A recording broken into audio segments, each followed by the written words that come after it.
suhu dagi sowatap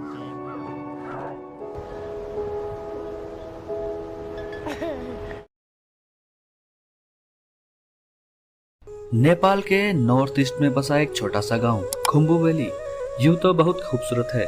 इस छोटे से गांव में शेरपा कम्युनिटी के लोग रहते हैं। शेरपा कम्युनिटी में जब किसी बच्चे का जन्म होता है तो उसका नाम उसके जन्म के एक दिन बाद रखा जाता है।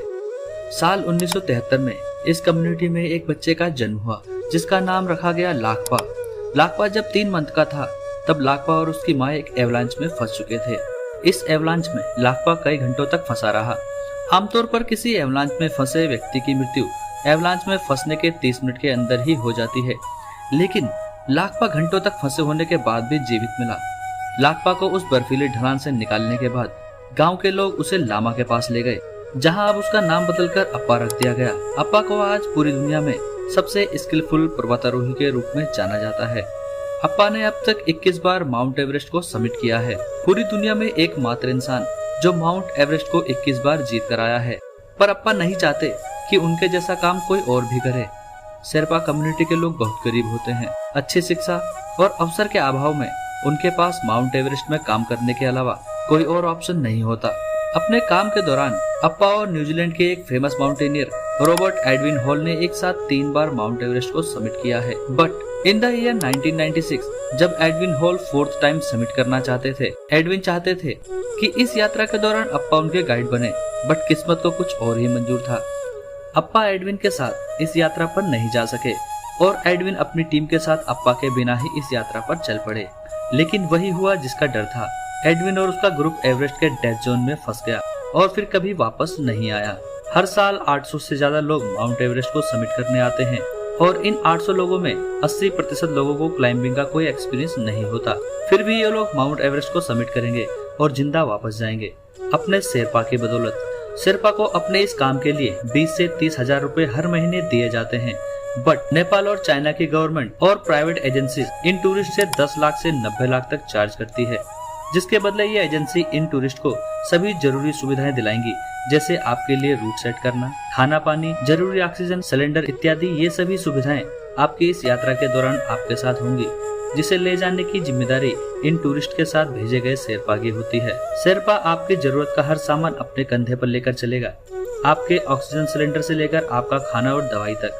और यकीन मानिए, अगर आपका शेरपा आपकी यात्रा के दौरान आपका साथ छोड़ दे तो माउंट एवरेस्ट से आपके वापस जिंदा लौटने के चांसेस बिल्कुल ना के बराबर होंगे, क्योंकि जब आप माउंट एवरेस्ट पर सिर्फ एक ऑक्सीजन सिलेंडर लेकर चल रहे होते हो, उस समय ये शेरपा आपकी जरूरत के 7 से 8 ऑक्सीजन सिलेंडर्स अपने कंधे पर लेकर चलता है। और इन्हीं सब रीजन से इन जगहों पर शेरपा की डेथ रेट बहुत ज्यादा होती है। ये हैं 60 year old self proclaimed Pakistani climber Abdul Jabbar भाती, जिसने क्लेम किया था कि मुझे क्लाइंबिंग का बहुत हाई लेवल एक्सपीरियंस है। बट बहुत से शेरपा ने अब्दुल को गाइड करने से मना कर दिया, क्योंकि अब्दुल की स्पीड स्टार्टिंग से ही उन्हें बहुत स्लो लगी और ये कोई एक्सपीरियंस क्लाइंबर के साइन नहीं थे। बट शेरपा सांगे के पास कोई चॉइस नहीं थी सिवाय इसके कि अब्दुल के साथ माउंट एवरेस्ट को समिट करने जाए, क्योंकि जिस एक्सपीडिशन कंपनी को अब्दुल ने हायर किया था उसके मैनेजर ने सांगे को अब्दुल जब्बार भाती के साथ जाने को फोर्स किया और कहा कि तुम्हें अब्दुल के साथ जाना ही होगा। माउंट एवरेस्ट के डेथ जोन तक पहुंचते पहुंचते वेदर कंडीशन बहुत खराब हो गई, जिसकी वजह से सांगे का ऑक्सीजन मास्क बर्फ में जमने लगा था। उसने अब्दुल को वापस चलने के लिए कहा, बट अब्दुल पर माउंट एवरेस्ट को समिट करने का भूत सवार था। उसने सांगे को आगे चलने के लिए फोर्स किया और कहा कि मैंने तुम्हारी एक्सपीडिशन कंपनी को बहुत पैसे दिए हैं और मैं वापस लौटने नहीं आया हूँ, इसलिए वो आगे चलते रहे। फाइनली दोनों ने माउंट एवरेस्ट को समिट तो कर लिया, बट वापस लौटते वक्त दोनों की हालत खराब हो चुकी थी और अब्दुल डेथ जोन में बेहोश हो गया था। और धीरे धीरे सांगे भी बर्फ में जमने लगा और उसकी पल्स रुकने लगी और अब वो भी अनकॉन्शियस हो चुका था और अब बस मरने का इंतजार कर रहा था। बट शेरपा के एक दूसरे ग्रुप ने उन्हें देख लिया और उन्हें वापस ले आए। वापस लौटने पर अब्दुल का बहुत सम्मान हुआ। पाकिस्तानी गवर्नमेंट ने अब्दुल को पैसे भी दिए। अब्दुल के लिए न्यूज आर्टिकल छापे गए, बट सांगे की सर्वाइवर फ्रोस्ट की वजह से उंगलियां जल चुकी थी, इस कारण उसे अपने हाथ कटवाने पड़े। सांगे अब माउंट एवरेस्ट पर काम नहीं कर सकेगा और सांगे का परिवार अब फिर से गरीबी में जीवन जिएगा। एक्सपीडिशन कंपनीज इन शेरपा की बदौलत करोड़ों कमाती हैं, बट एक शेरपा को महीने के मुश्किल से 20 से 30 हजार ही मिलते हैं।